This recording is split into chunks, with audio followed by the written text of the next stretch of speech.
A 17-year-old boy walked into court, alone, determined to prove his innocence, armed with nothing but a stack of notes, and the memory of a father who died fighting the same system. Imagine facing a room full of doubters, with no one in your corner. Could you stand tall? But when the judge mocked him and the courtroom laughed, could he still turn the tide in his favor? If you believe the truth deserves a voice, no matter who speaks it, don't forget to like, share, and subscribe. Now, let's go back to the moment it all began. In a quiet southern town, where time seemed to move slower, and justice even slower, one courtroom buzzed with a tension that you could almost feel in your chest. The wooden benches creaked under the weight of curious eyes, most of them white, most of them convinced they already knew how this story would end. At the center of it all stood a boy, 17-year-old Malik Carter, slim, dark-skinned, dressed in a second-hand suit 2 sizes too big, borrowed from a cousin who had worn it once to a funeral. Malik didn't have a lawyer, he didn't have money, he didn't have anyone in that courtroom who believed in him. But he had something no one else could see: conviction. His hands trembled slightly as he sat down, a worn-out folder of handwritten notes. He looked so out of place, so young, so alone, and yet, there was a quiet fire behind his eyes, like he'd already been judged long before today, and was used to standing alone. Across the courtroom, the prosecutor, Richard Bowman, sharp suit, sharper tongue, leaned back in his chair with a smug grin. To him, this wasn't a trial, it was a formality. And then came the voice that cut through the silence like a blade. Judge Evelyn Hardwick, late 50s, stern face carved by decades of authority, adjusted her glasses, narrowed her eyes at Malik, and spoke with the cold finality of someone who'd already made up her mind. Mr. Carter, you've chosen to represent yourself in this matter. Grand theft auto and resisting arrest are serious charges. This is not a debate club. Do you truly think you're qualified to stand before this court? There was a faint chuckle from the gallery, a scoff from the prosecutor's table. Malik didn't flinch. He slowly rose to his feet, cleared his throat, and replied, "No, Your Honor, I'm not qualified. But I am innocent, and today, that's what I came to prove." The room fell still. The judge raised an eyebrow, the smirks faded, but only for a moment, because what no one in that courtroom realized yet was that this boy they were all so eager to dismiss was about to make them question everything they thought they knew. What happens when the powerless fight back with nothing but the truth? The first to take the stand was Officer Edward Collins, middle-aged, buzzcut, shoulders squared like he never forgot his army days. His voice was firm, confident, like he'd done this 100 times before, and never once been challenged. "I saw the defendant," he said, leaning into the driver's side window, holding what looked like a tool. He was fumbling with the wires, attempting to hotwire the vehicle. When I identified myself as law enforcement, he ran. A few heads nodded in the gallery. It sounded convincing, clean, neat. But Malik was already scribbling notes. When it was his turn, he stood slowly, walked to the front, and faced Officer Collins, not with hostility, but with a calm, deliberate steadiness that caught even the judge off guard. "Officer Collins," Malik began, "you said you saw me fumbling with wires. Can you tell the court how far away you were when you observed this?" Collins didn't hesitate. "Roughly 20 feet. At night?" "Yes, it was dark." Malik nodded. "And the window, was it rolled down?" "No, closed." "So, from 20 feet away, in the dark, through a closed car window, you could see me, a black teenager in a dark hoodie, fumbling with internal wiring?" A murmur swept through the courtroom. The judge lifted her eyes from her notepad, watching more closely now. Malik didn't raise his voice, he didn't need to. "Your Honor," he said, "with permission, I'd like to approach the witness." The judge gave a small nod. Malik walked to Officer Collins and placed a laminated photo in front of him. "This is a photo of the exact car in question. Can you show the court where the ignition wires are located?" Collins frowned, studied the photo, then pointed hesitantly to the dashboard area, deep inside, behind the steering column. Malik turned to face the jury, his voice steady, but there was weight behind every word. "The ignition wires are here, hidden deep inside the dash, not visible from outside the car. And yet, Officer Collins claims he saw me fumbling with them, in the dark, from 20 feet away, through a closed window." Another wave of whispers. A few jurors leaned forward now. The prosecutor stood, flustered. Objection, this is speculation. But before the judge could respond, Malik turned back, calmly. Your Honor, if the state's key witness is basing his accusation on something physically impossible, how can his entire testimony be trusted? There was silence, and then the judge spoke. Overruled. Continue, Mr. Carter. And just like that, the mood in the courtroom shifted. For the first time, someone wasn't just hearing Malik, they were listening. The next witness was Patricia Monroe, the registered owner of the black sedan that Malik was accused of stealing. She walked to the stand with the firm, practiced grace of someone used to being heard and rarely questioned. Her hair was perfectly pinned, her blazer crisp, but her jaw tight and her eyes cold. She didn't glance once in Malik's direction. She told the court that she had parked her car in front of her house the night before. When she woke the next morning, it was gone. She didn't know who could have taken it, but hours later, police found it with a young black teenager inside. To her, the story was complete. But when Malik stood, the room quieted. He didn't challenge her directly, he didn't raise his voice. Instead, he asked her gently, had she seen the car being taken? She hadn't, she was asleep. Were the windows broken? No, all intact. Any sign of forced entry? None. Malik paused and looked at her, then he asked, as if it were an afterthought, who else has access to your car keys? There was a flicker, barely noticeable, but her eyes shifted for the first time. Just me, she replied, and my husband. That was all he needed. Malik turned to the judge, politely and clearly, and requested to call a new witness, Mr. Charles Monroe. The prosecutor jumped up, objecting. This witness hadn't been on any list. This was unexpected, improper, a disruption. But Malik's response was calm as always. Your Honor, the truth doesn't always arrive on schedule. If the prosecution missed it, that doesn't mean it doesn't belong here. Judge Evelyn watched him closely, then slowly nodded. And just like that, Charles Monroe was called to the stand, tall, reserved, and visibly uncomfortable. He moved with hesitation, his steps heavy, his gaze remained low as he was sworn in. Malik stood still, giving the man space, then asked simply, did you have access to the car keys? Charles nodded. Yes, I did. Then came the question that shifted everything. Did you lend the car to anyone the night it went missing? Charles hesitated, his hands clenched in his lap. And across the courtroom, his wife sat perfectly still, like a statue made of pressure. He didn't look at her when he answered. I lent it to my nephew, Alex. He needed it for a date. The words hit the room like a crack of thunder, audible gasps, murmurs. Someone whispered, you're kidding. Patricia Monroe didn't move, but the flush rising in her cheeks said everything. Malik stayed rooted in place, his voice remained steady. So, to clarify, on the night in question, the car wasn't stolen, it was loaned by you, and no one told the police this? Charles looked down. No, I didn't think it was important. Didn't think it was important? Malik turned toward the jury, his tone never shifted, but his words carried more weight now. The entire foundation of the prosecution's case rests on the idea that I stole a car. But the car was never stolen. There was no break-in, no damage, no criminal intent, just a detail left out, ignored, or hidden. The prosecutor stood again, clearly agitated. Your Honor, the defendant was still found in the vehicle without permission.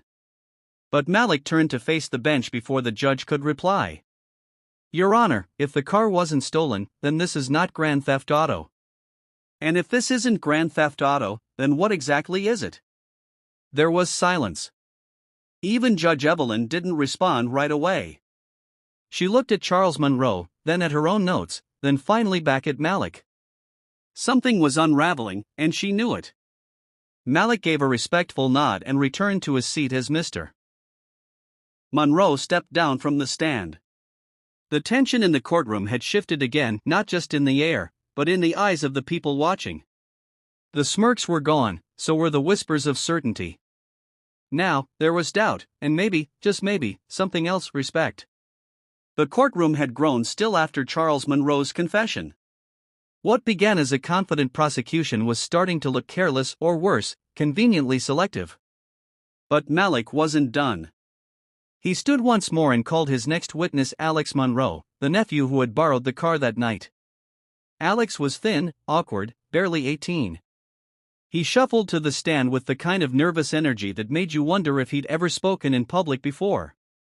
His eyes darted around the room, never quite settling, especially not on his aunt, as he sat. Malik walked slowly across the courtroom, not asking questions right away, just letting the silence press down. Then, gently, he asked Alex to explain what happened that night. And the boy spoke. He admitted his uncle had lent him the car, said he used it for a quick date, nothing out of the ordinary. But afterward, he parked it a few blocks from home and walked inside, figuring he'd bring it back the next morning. When he returned, the car was gone. He didn't tell anyone, didn't call the police, hadn't even mentioned it to his uncle. Why? Because he was scared of being blamed, scared of what people might assume, scared in the simplest way of getting in trouble. The room was quiet, and then Malik turned back to the judge and asked the question that had been hanging in the air since the trial began. If the car wasn't stolen, why was I arrested? There was no answer, at least, not yet. But Malik had come prepared. He asked for a piece of video evidence to be shown, not the one from the security camera provided by police, but a different clip, one recorded by his best friend Zion from across the street that very night. The screen at the front of the courtroom flickered on, grainy, unsteady, but clear enough. It showed Malik approaching the car slowly, cautiously. The door appeared slightly open. He leaned in, looked around, no sudden movements, no attempt to flee. And then, just as suddenly, a man in plainclothes rushed toward him from the shadows, no badge, no warning, just a voice yelling something unintelligible, and the blur of movement. Malik turned and ran. Gasps echoed in the courtroom. The camera shook, followed the scene for only a moment more, then cut off. Malik stepped forward, facing the jury. He didn't raise his voice, he didn't need to. He simply said what was now plain to see. I hadn't resisted arrest. I had feared for my life. The man who came at me gave no sign that he was a police officer, no uniform, no badge, just aggression from the dark. The silence in the courtroom grew heavier. At the very back of the gallery, a woman sat frozen, chin in place. She had been there the entire time, quiet and unseen. It was Malik's mother. She hadn't wanted him to go through with this. She had begged him not to. She had seen what happened to men who dared challenge the system. She had buried one, her husband, Malik's father. But now, as she watched her son stand tall, not with anger, but with truth, she couldn't hold it in anymore. A tear slid down her cheek. She didn't wipe it away. Malik didn't see her cry, but maybe he felt it, because when he returned to his seat, the courtroom no longer saw a boy defending himself, they saw a system cracking, and a young man, calmly, patiently, pushing at it. The courtroom was still, not the kind of stillness that comes from routine, but the kind that follows a shift, subtle but irreversible. Something had changed. The accusations had cracked, the evidence had thinned, and now all that remained was the question no one dared to ask aloud: who was Malik Carter, really? Not on paper, not in police reports, but underneath it all. Malik stood once more, not with urgency, not with defiance. He moved as though he were carrying something fragile, and he was. From the inside of his weathered folder, he drew a small, creased envelope, folded so many times the edges had worn soft like cloth, a letter, faded, fragile, written by a man who no longer walked this earth. Malik didn't raise it up for drama, he didn't show it to the room, he simply held it gently with both hands. Then he looked toward the bench. "Your Honor," he said, voice steady but low, "this letter was written by my father from prison before he died. He wanted me to read it when I was old enough to understand." Judge Evelyn didn't say a word, she simply gave a faint nod. Malik unfolded the letter slowly, like unfolding memory itself. He didn't read it all, just enough. His voice didn't tremble, but the pause between sentences told a deeper story. "My son, if one day you understand the law, not just the words, but the weight, I hope you use it to lift someone else, not to get ahead, but to pull someone back from being forgotten, even if that someone is you." He stopped there, but the silence that followed said more than any line could. Malik didn't return to his seat. He looked out toward the jury, the judge, the rows of silent faces, and then, gently, his voice filled the room again, not reciting, not debating, just speaking, the kind of speaking that came from a place deeper than courage. I didn't stand up here because I thought I could win. I stood up because I couldn't keep watching people like my father disappear. My mother told me not to do this. She said, "Don't fight them, they won't let you win." And honestly, I believed her. He paused, then he looked toward the back of the room where his mother sat, hands folded, shoulders straight, her eyes unreadable, but her presence unshakable. Malik turned back to the room. But I didn't come here to win. I came here to be seen not just as a defendant, but as a son, as a boy who didn't steal a car, but inherited a burden. A few jurors shifted in their seats. One of them, an older woman with silver hair, lowered her gaze and exhaled. And in that quiet space, Malik's mother closed her eyes. She had watched her husband walk into a courtroom and never return. She had raised a child in a world that warned him to stay silent. She had begged him not to do this. And now, watching him stand, not to lash out, but to lift something greater than himself, she felt the sting of tears, but she didn't wipe them away. She let them fall, not for pain, but for pride.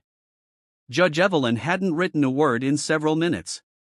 Her pen lay still, her gaze locked on the boy standing before her, not with the dispassion of a judge, but the recognition of a human being who had just witnessed something real. And maybe, for the first time in a very long time, she didn't see a docket number, she saw a child standing where no child should ever have to stand. Malik said nothing more. He folded the letter back slowly, carefully, and placed it inside the folder, then he returned to his seat. No applause, no gasp, just silence, the kind of silence that doesn't ask for permission, the kind that settles into the corners of a room and stays there. Because what had just happened wasn't an argument, it was the truth. And finally, everyone in that room had heard it.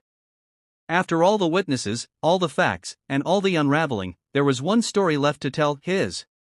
The judge asked the question plainly, formality more than invitation. "Mr. Carter, do you wish to testify on your own behalf?" Malik nodded once. "Yes, Your Honor, I do." He stood, not quickly, not with flair, but with the kind of calm that only comes after carrying the weight of silence for too long. As he walked toward the witness stand, a kind of hush settled across the room, not fear, not drama, but something quieter, attention, rooted in curiosity, in conscience, in that uneasy space where perception begins to shift. He was sworn in, sat, adjusted the microphone with care, then rested his palms on the surface before him, grounding himself. He didn't begin with emotion, he began with the truth. He told them how he'd been walking home that night, just past 10, after a long shift at the gas station where he worked weekends. He didn't drive, never had, couldn't afford a car, so walking home through dim streets was nothing new. What was new was the black sedan parked just a little crooked, driver's door slightly ajar, no lights on, no sign of anyone nearby. It didn't feel right. Something about it looked out of place, like someone had left in a hurry, like something had gone wrong. He slowed his steps, walked closer. He didn't touch it, not at first. He leaned in, looked inside an old backpack in the back seat, a soda can in the cup holder, glove box cracked open, no broken windows, no alarm. Malik paused in his story here, not for effect, but because the memory was sharp, clear, and he wanted every word to land exactly where it belonged. He said he didn't know why he leaned in further, maybe it was curiosity, maybe concern, maybe it was instinct, some small voice saying, "Check before you move on." What he didn't expect was the voice behind him, shouting, aggressive, no warning, no context, just a sudden surge of sound, and then a man charging straight toward him. Not a uniform, not a badge, jeans, hoodie, civilian clothes, and anger. That's all he saw. Malik's voice didn't rise as he spoke, but the room felt tighter with every sentence. He described what that moment felt like, not just confusion, but fear, not the kind of fear that makes your heart skip, but the kind that comes from centuries of stories that ended badly for boys who didn't run. He didn't know who the man was, he didn't ask, he ran. Not away from justice, but toward safety. Because in that split second, what mattered wasn't who was right, it was who might survive. He didn't cry as he spoke, didn't beg for sympathy, he simply offered his memory, piece by piece, shaped by the world he'd grown up in. He talked about his neighborhood, how folks learned early on not to wait for explanations, that hesitation could be the difference between walking home and not going home at all. He said, "I didn't run from the law, I ran from danger. Because I didn't see an officer, I saw a man charging at me, angry, fast, shouting, 'No badge, no time.' He let that sit, then he added softly, 'And if I'd stayed, who knows if I'd be standing here right now.'" Across the courtroom, the faces that once looked skeptical now held something different, not pity, not guilt, but attention, real attention, as though for the first time they were no longer evaluating a case file, they were listening to a life. Malik went on to explain how, after being tackled and cuffed, he still didn't know what was happening.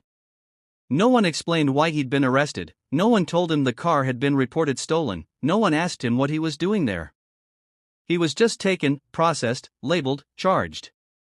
And then he did something that caught everyone off guard. He looked down, then up again, straight at the jury.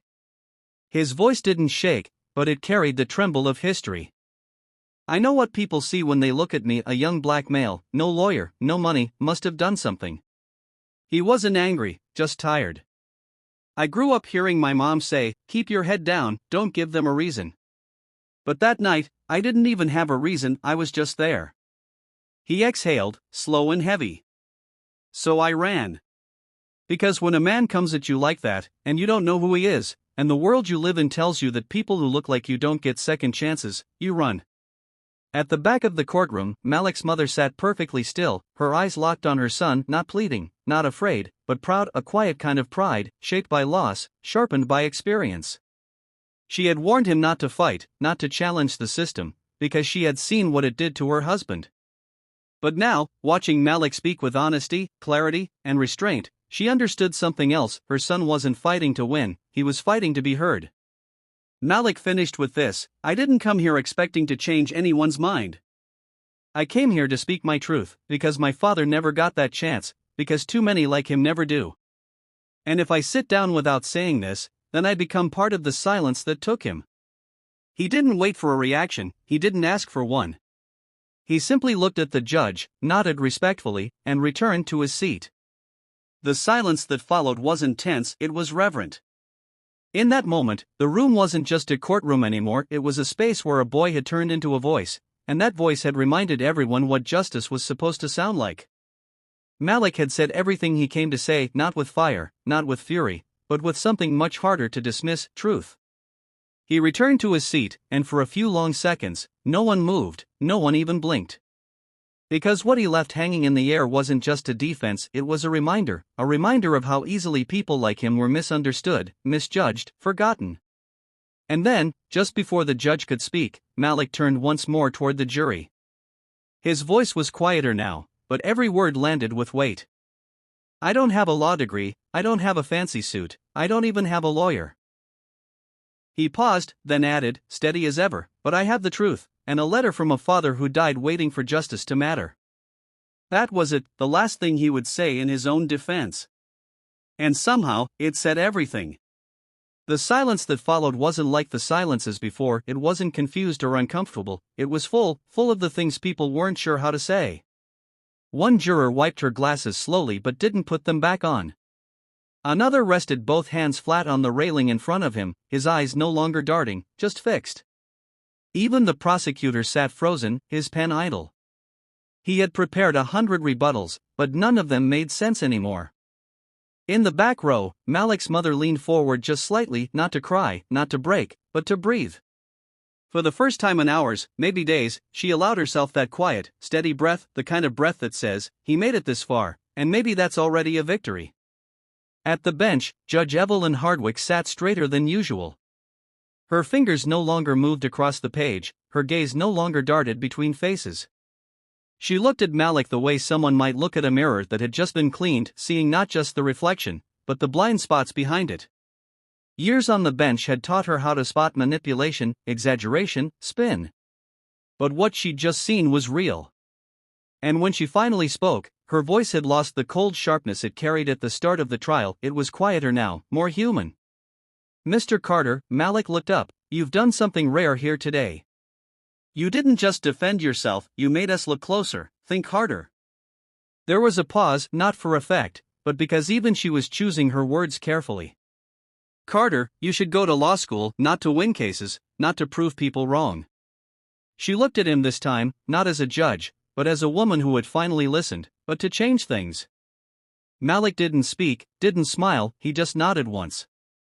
Because he knew not everything would change today, maybe not even tomorrow. But something had shifted. And for the first time in his life, the system didn't feel like a wall, it felt like a door. The jury took only 3 hours to deliberate, but for Malik, it felt like a lifetime. He sat quietly at the defense table, hands folded, eyes lowered, not in defeat, but in stillness. Around him, the courtroom murmured softly, reporters whispered, observers leaned forward. And then the door opened. 12 people filed in, calm, composed, carrying something more than just a verdict. They carried the weight of everything they had just witnessed. The judge called the room to order, asked the foreman to stand. A middle-aged man in a navy jacket rose, paper in hand. His voice was steady. On the charge of grand theft auto, we find the defendant not guilty. A collective breath escaped the room, some gasped, others lowered their heads in quiet relief. On the charge of resisting arrest, we find the defendant not guilty. And then silence, but not like before. This silence held emotion, held memory, held justice. Malik didn't react right away. He sat still, processing not the words, but what they meant. And then, from behind him, a pair of arms wrapped around his shoulders, his mother. Her grip was tight, shaking, but warm. She didn't say much, just leaned in close, her voice no louder than a whisper. Your father would be proud of you, so proud. Malik closed his eyes for a brief moment.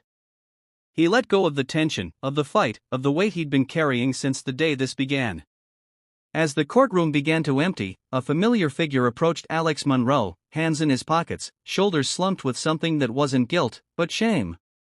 He stood in front of Malik, eyes low. I'm sorry, he said softly. I should have told the truth sooner. I didn't mean for any of this.